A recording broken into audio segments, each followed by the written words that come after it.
Voz Cerca es un espacio creado para escuchar historias reales, historias que duelen, que transforman, pero que también sanan.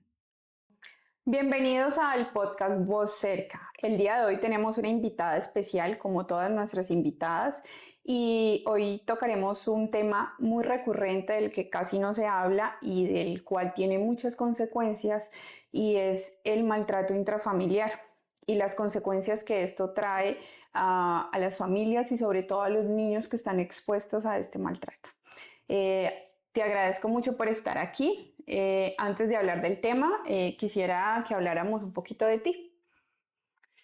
Bueno, tengo 30 años, soy muy independiente desde chiquita. eh, Fui enfermera, ahora soy psicóloga, tengo un emprendimiento. Mi familia pues, que considero familia, vive en España, hace años también. Em, y ya, Actualmente, ¿con quién vives? sola, desde los 18 años vivo sola. Bueno, y cuando me hablas de tu familia, ¿quién consideras que es parte de tu familia? Mi mamá, mi abuela, mi abuelo, mi hermana y mis dos sobrinas. Ok. Y este tema del maltrato intrafamiliar que quisiste exponerlo en este podcast, ¿cuál crees tú que es la intención de que la gente pueda darse cuenta un poco más del maltrato? Principalmente, bueno, pues el maltrato es algo que sucede en muchos hogares, que está muy normalizado, pero principalmente mi experiencia y lo que yo viví en la perspectiva de una niña. Lo que yo me acuerdo, cómo actuó mi contexto, o sea, mi mamá, mi abuela, pues, por ejemplo, básicamente eso, como qué es lo que yo vi y qué es lo que mi cabeza procesó con esas experiencias. ¿Quisieras contarnos un poco de eso? Bueno, mi mamá conoció a mi papá, como, no sé, como a los 17 años, 16. Pues como todas las niñas, le prometió pues cielo y la tierra, ella se enamoró, se voló de la casa, quedó embarazada a los 18 años de mí, me tuvo a los 19, se fue a vivir con él. Al poco tiempo, como al año y medio, nació mi hermana. Bueno, empezó ahí pues obviamente lo que él decía pues era mentira. Él era pues alcohólico, era mujeriego, era maltratador, le pegaba mucho a ella. No sé qué habrá obviamente pasado antes de que yo tenga conciencia, pero después de que yo tengo conciencia, tengo recuerdos desde muy, muy chiquita. Fueron experiencias feas. Fue maltrato, pues alcohol, eh, gritos, de todo. Volviendo un poquito a la actualidad, ¿tienes contacto? ¿Él es tu papá? No, ¿A lo que hablas de él es tu papá? no, yo no tengo contacto con él hace muchos años. Muchos años es, no sé, 15 años, 14, 16, no recuerdo más o menos en esa época. Cuando me hablas de que tienes recuerdos desde muy chiquita, mm, ¿cuándo comienzas a identificar que es un maltrato o cómo lo sentías? Yo me acuerdo que yo obviamente chiquita, o sea, chiquita me refiero a que yo usaba pañales, de esos pañales de tela que le ponían a uno chiquitico. Tendría, no sé, 3 años, pienso yo, por los pañales, porque me tengo muy presente los pañales, que estaba muy mojada, muy orinada. Ese es como mi primer recuerdo feo. Em, yo no, obviamente mi cabeza de niña no sabía que era algo malo, no sabía qué pasaba, pero pues una emoción primaria de uno es el miedo, entonces, pero no sabía que era miedo, simplemente era una sensación incómoda, me daban ganas de llorar, me daba miedo. Y recuerdo es eso, como el sentimiento de miedo, de que algo malo estaba pasando, pero no sabía qué era. Pero bueno, básicamente eso desde el principio. Era como la sensación de miedo, de que algo malo pasaba, pero pues no sabía qué era, pues porque es que estaba muy chiquita. ¿Y qué cosas pasaban? Bueno, ese recuerdo que vivíamos como en una pensión. sé dónde, sé la dirección, todo me acuerdo. Recuerdo que estábamos durmiendo en una cuna, mi hermana y yo tenía pañales de tela y estaba muy mojada. Y yo no sé si me levanté, abrí los ojos, no sé. Y yo vi a mi papá con mi mamá eh, con la mano acá en el cuello, con un machete en la mano, en el cuello de ella. Mm, y pues mi mamá pues es brava, pero pues se metió pues en ese círculo y le decía que la matara, como que máteme pues, si es capaz, como tentándolo pues. Recuerdo gritos, eh, bueno, eso fue mi primer recuerdo, obviamente hay muchísimos más, pero ese es el primero, el que lo tengo muy vivido. Hubo muchísimos más. Eh, que él llegaba borracho. A nosotras nunca nos tocó, ¿no? A nosotras dos nunca nos pegó. Pero llegaba borracho, le pegaba, hacía escándalo. eh, Peleaba con mi abuelo, el papá de mi mamá. Bueno, Y mira infinidad que de dices algo recuerdos. muy valioso y es que muchas personas consideran que como no hay un maltrato directo a una persona, no lo están violentando psicológicamente. Tú que lo viviste, ¿qué piensas de eso? No, eso afecta demasiado. Sobre todo, uno no lo entiende en el momento porque pues uno no entiende chiquito, pero ya grande, aunque él nunca me hizo nada a mí físicamente, yo no quería ver, o sea, yo no quería tener contacto con él, o sea, él me daba miedo. Él me trataba, cuando nos veía, pues, se acordaba que tenía hijas, ¿no? Eh, yo me sentía incómoda en su presencia, a pesar de que él nunca me hizo nada, pero el ver cómo maltrataba a mi mamá, obviamente no, ¿Cu- me cuán- generaba miedo. ¿Cuánto tiempo estuviste en esa dinámica familiar? Como 5 años. Yo recuerdo que a los 5 años mi mamá se separó de él definitivamente. Luego nos fuimos del país cuando yo tenía como 7 años. Y bueno, de hecho él no se dio cuenta que nos habíamos ido como hasta los 9, 10 años, no recuerdo bien, que él se dio cuenta ya porque le contaron mis familiares que se quedaron acá. Mm, De lo que tú sabes, ¿tu mamá cómo hizo para dejar esa relación? no recuerdo, pues me imagino que se habrá cansado de tanto maltrato, pues del alcohol. Y cogió sus maletas un día y nos fuimos para la casa de mi abuelo. Y recuerdo también que él iba borracho a llorar para que volviera con él. Pero ella como ya él decidió, pues no sé qué la motivó porque nunca he tocado el tema con mi mamá profundamente, ¿no? Ella es una persona que se guarda muchas cosas.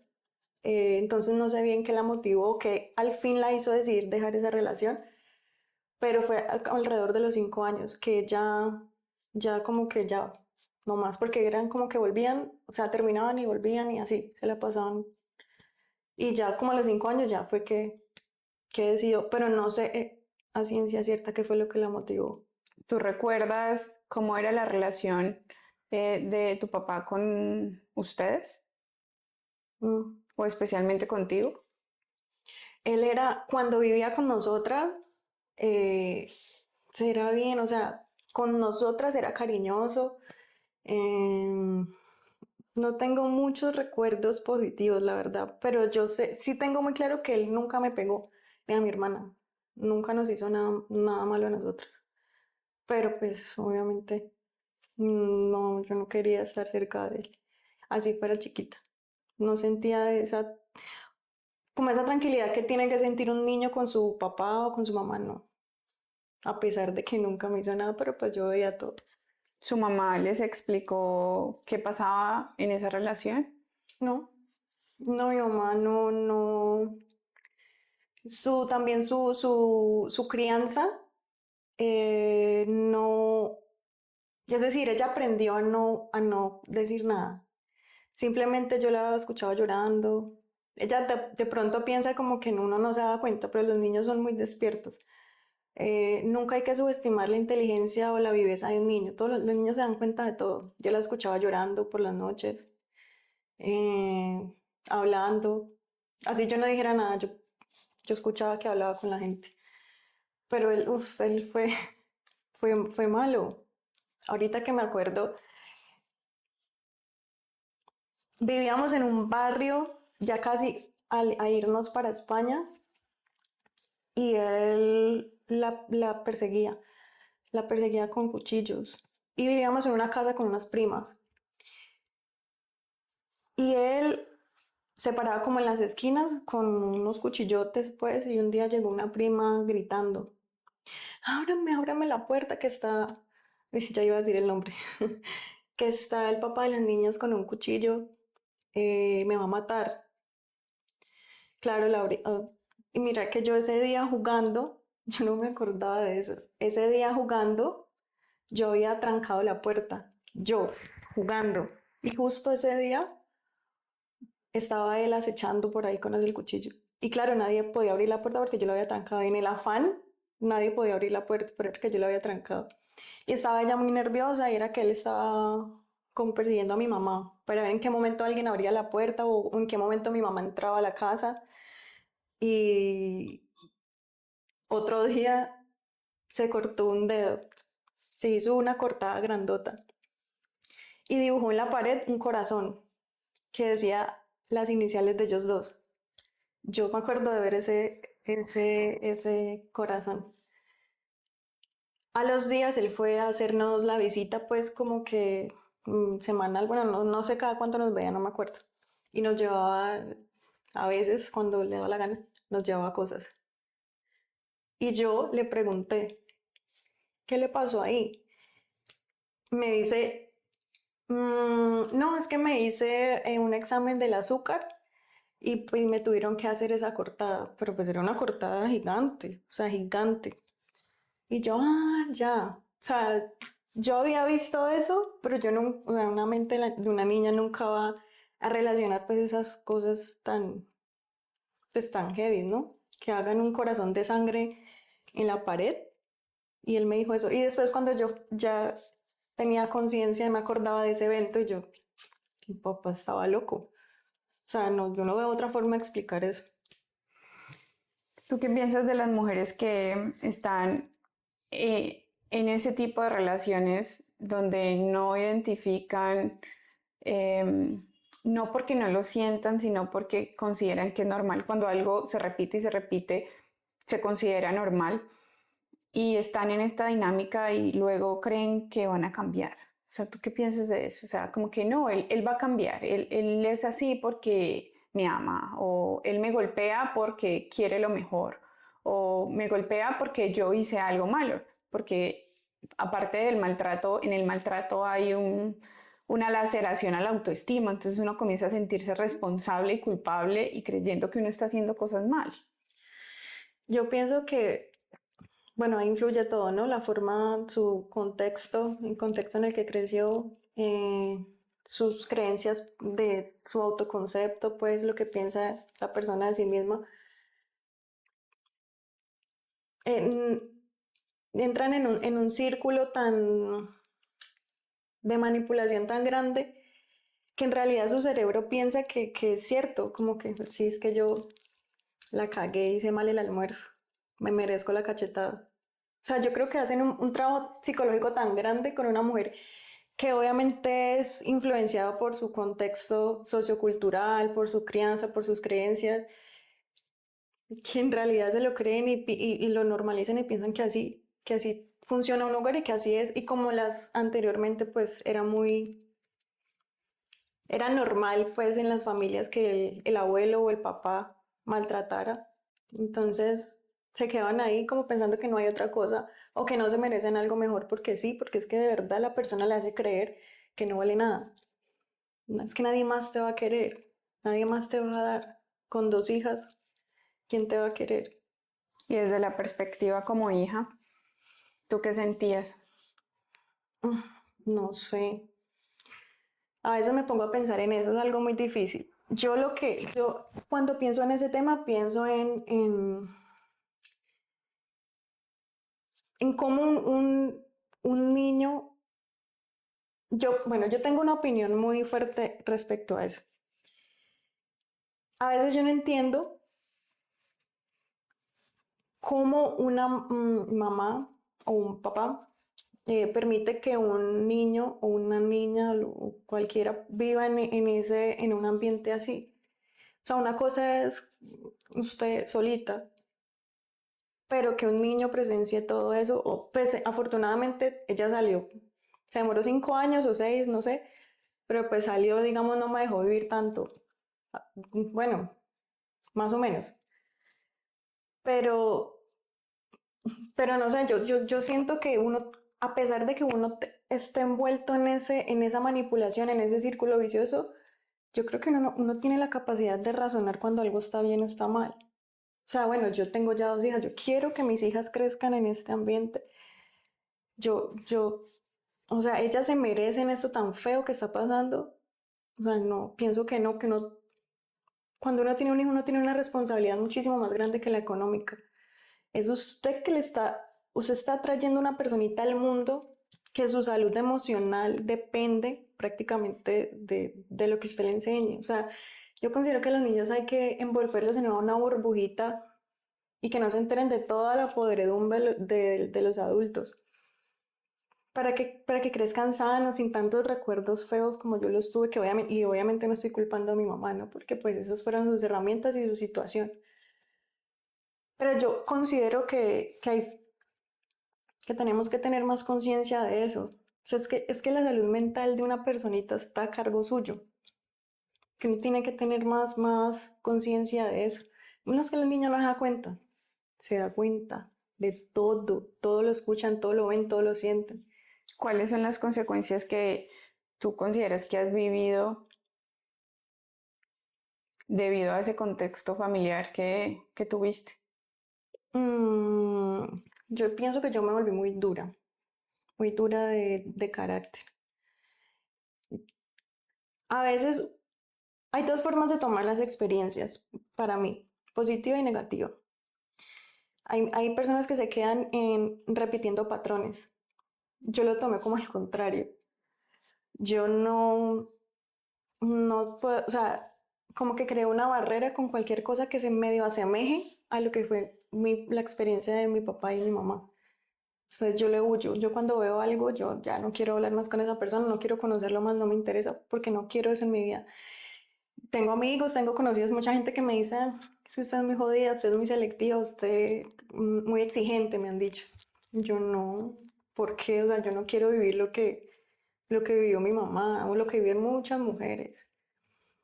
Entonces yo creo que yo lo tomé como por ese lado. No tolero, o sea, yo no tolero una mala palabra, no tolero que me alcen la voz. Entonces yo tengo un carácter muy fuerte y no dejo que nadie vea mis emociones. Aunque ya he seguido trabajando en eso porque considero que no es tan bueno ser tan duro, ahora que ya he hecho trabajo en mí. Pero hablar de, por ejemplo, esto que estamos haciendo, o sea, yo hace que 4 o 5 años yo jamás lo hubiera hecho. Solo con personas muy poquitas saben mi historia. Son seleccionadas. Si bien es cierto, no repetir esta conducta ha sido un trabajo interno y se requiere de trabajo interno porque es mucho más fácil repetir a lo que estamos acostumbrados. Así no esté bien, pero si yo crecí con el lenguaje del amor, de la violencia, del maltrato, ¿cómo yo me visualizo por fuera de eso si desconozco? ¿Cómo es que me amen de otra manera? Pero no, yo lo veía diferente. O sea, yo sabía que pasaba algo malo. O sea, yo en mi cabeza yo decía, se siente feo. O sea, a mí me daba mucha ansiedad chiquita. Me daba nervios, me daban ganas de llorar. Entonces, o sea, yo no puedo relacionar esa sensación fea con algo bueno. O sea, en mi cabeza no funcionaba así. ¿Y qué crees que te hizo ser así y no repetir eso que sucedió con tu mamá? No sé, la conciencia de uno mismo. Yo cuando empecé a estudiar psicología, como al que del cuarto, quinto semestre, ya me empecé a dar cuenta de muchas cosas de dónde venían. Entonces yo ahí empecé a intentar conocerme más, a identificar más fácil qué era lo que yo no quería en mi vida. Y bueno, obviamente todo iba relacionado con las experiencias que vi y que viví. Entonces pienso eso, como cuando uno se hace muy consciente de las cosas que pasan y les da un significado, ahí es donde yo digo, ¿qué significado le va a dar uno? Pero también son las consecuencias, ¿no? También hablas de que es difícil para ti como abrirte y mostrarte, porque de alguna manera eso está anclado como una vivencia anterior. Eh, para mí, yo pienso que yo lo cogí por el lado de si la persona que supuestamente me tenía que cuidar y proteger no me quiso, no me trató bien, o no, o sea, no sabía amar. Entonces, a mí qué me hace, que, o sea, o sea, ¿cómo te digo? ¿Cómo otra persona que desde fuera un desconocido me va a amar también? Me va a amar bien, me va a querer bien. Si la persona que me dio la vida no lo hizo, o sea, ¿qué hace que otra persona sí lo vaya a hacer? Entonces yo soy muy, o sea, yo me tienen que demostrar, no sé cómo, que me quieren para yo poder creerlo, porque yo no creo las cosas. O no sé si pienso, no sé si pienso que no me lo merezca, sino que lo que te digo, si la persona que me dio la vida no me quiso, no me trató bien, y no, ese es el día que él no aparece, o sea, no nada. Entonces, ¿qué me hace pensar a mí que otra persona desconocida sí lo vaya a hacer? Amigos, pareja, lo que sea. Entonces, yo soy Cuando, muy reticente con eso. cuando ustedes se van y salen de esa relación, ¿él intenta tener algún contacto o vínculo contigo o con ustedes? Sí, después lo que te conté pues del dibujo en la pared, todo eso fue como 2 años así, del ir y venir, de que nos buscaba, de que no se perdía, luego algunos días sí iba, luego nos fuimos del país, em, él no se dio cuenta, imagínate cómo era de buen papá que no se dio cuenta, sino hasta como, no sé, 3 años de haber estado allá en España. Y yo recuerdo que mi mamá me obligaba a hablar con él. Y yo le decía que yo no quería hablar con él. Me da mucho miedo siquiera hablar con él por teléfono. Ah, es que su papá se dio cuenta que ya estábamos acá en España, hablé con él. Y yo no quiero. Pero hable que él es su papá. A mí yo no tolero esa frase. O sea, yo, es su papá o es su mamá, no me importa. O sea, no me importa. No importa que sea mi mamá, no me importa que sea mi papá. Si alguien me hace daño, yo no lo quiero en mi vida. Y a mí me transgredían esos límites conmigo chiquita. Entonces yo tengo muy marcada el sentimiento de justicia en mí. O sea, no, porque me obligaban. Nos llamaba de vez en cuando, estando en España. Eh, Luego nos vinimos para Colombia cuando yo tenía como 13 años y él otra vez quiso hacer contacto con nosotras. De vez en cuando nos llevaba algún regalo, algunas frutas, algo así. Pero pues esporádicamente, o sea, por ejemplo en un año, 3 veces, pero yo no quería verlo, yo no quería nada con él y me obligaban. Y eso como sociedad también es muy común, ¿no? Sí. Hable que es su mamá, hable que es su papá. Y con la historia que nos cuentas, es una persona que no estaba bien de salud mental. No, Entonces, no, ¿hasta qué punto exponemos a los niños, a las niñas, que estén con una persona que podrían acabar incluso con la vida de sus propios hijos por generar un daño ujú, a la otra persona porque los abandonó? total. Sí, sí. No hay muchas historias. O sea, una vez me llamó al celular, yo por ahí tengo la SIM card con esos mensajes, y me dijo que, ay, Dios mío, que iba a meter a mi mamá, que me iba a matar a mi mamá y la iba a picar y la iba a meter en una bolsa y me la iba a dejar en la puerta de la casa. Eso es una persona loca.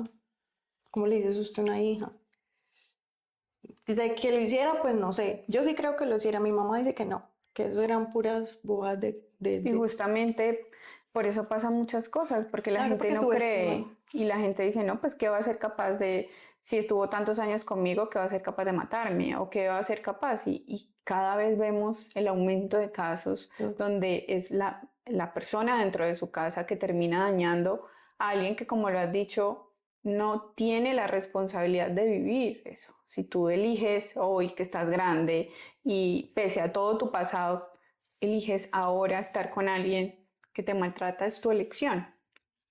Pero si tienes un bebé, no está eligiendo eso. Claro, lo estoy sometiendo a vivir algo, y algo feo además. Pues es que ¿Tú qué le estoy podrías decir a una mamá a hoy que está en una relación de maltrato físico y de maltrato psicológico que tiene hijos?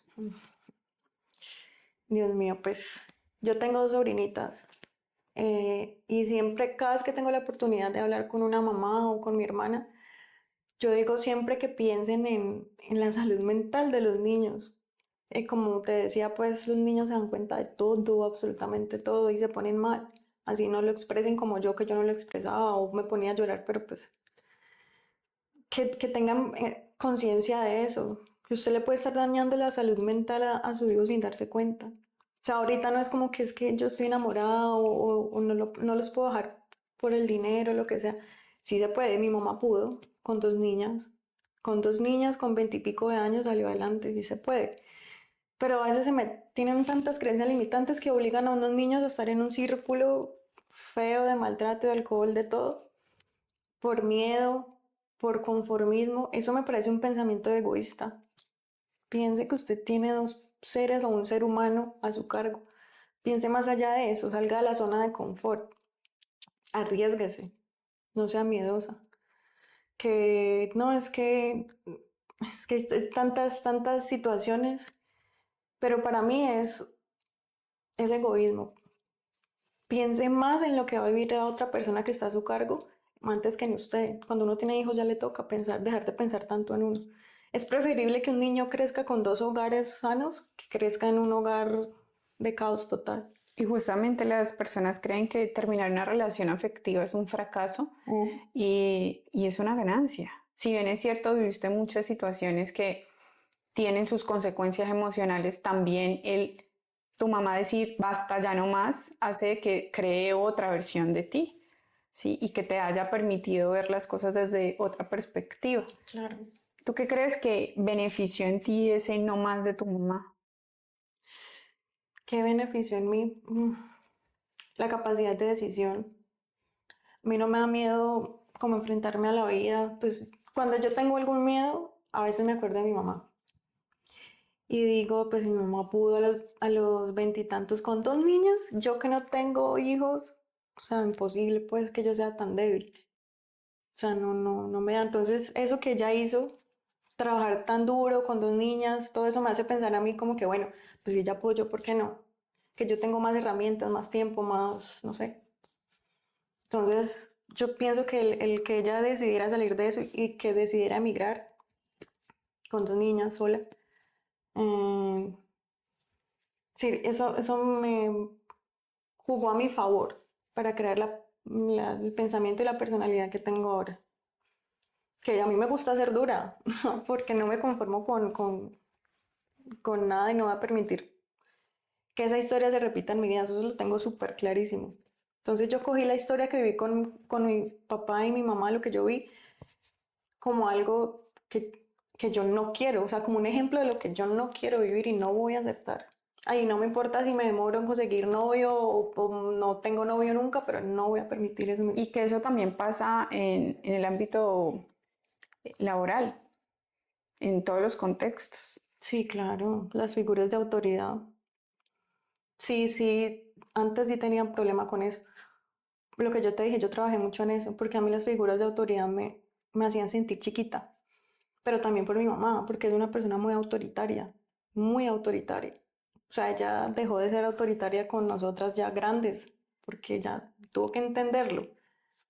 Pero entonces eso también me hacía sentir en los trabajos como chiquita, como yo no tenía voz ni voto, porque precisamente desde chiquita las opiniones de nosotras dos no valían para nada. O sea, a mí nunca me preguntaron cómo está, cómo se siente, está triste, quiere irse para España, qué piensa usted de que viajemos, nunca. Entonces, para mí, yo lo vine a entender que yo tenía poder de opinión ya grande, porque yo decidí trabajar en eso. Yo decidí ser más que eso.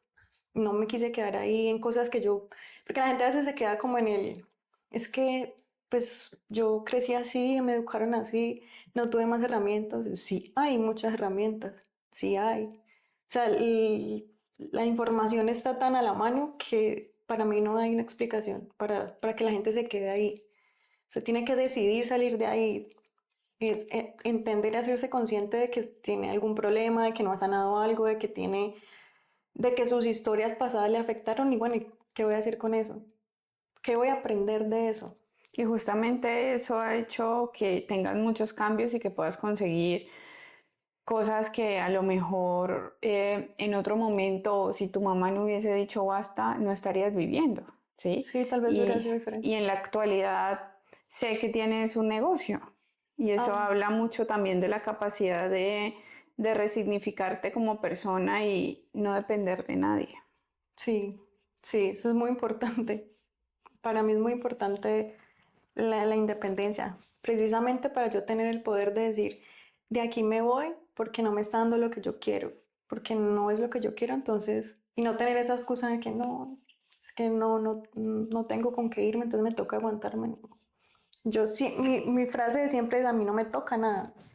O sea, si yo lo hago es porque yo quiero, pero tocarme no, porque soy independiente, porque trabajo desde los 19 años, porque todo me lo pago yo desde hace muchos años. Entonces, mi mamá y yo abrimos un local hace poco, hace 2 meses, de hecho, menos de 2 meses. Eh, y sí, pues ahí va creciendo poquito a poquito, pero estamos muy nuevas. Y bueno, espero que algún día mi mamá se pueda devolver ya de España, ya 23 años allá. Y ahí es cuando uno comienza a entender que el otro debe ser compañía y no necesidad. Exactamente. Yo te agradezco mucho por este espacio y por compartirnos tu historia y espero que las personas que nos estén viendo y que tengan una situación similar comprendan que no solamente está el camino de la repetición, sino que también se puede transformar. Evidentemente, todo el encuentro con el otro genera laceraciones y genera afectaciones o beneficios, pero hay otras formas también de poder elegir algo sano para nosotros. Gracias. A ti.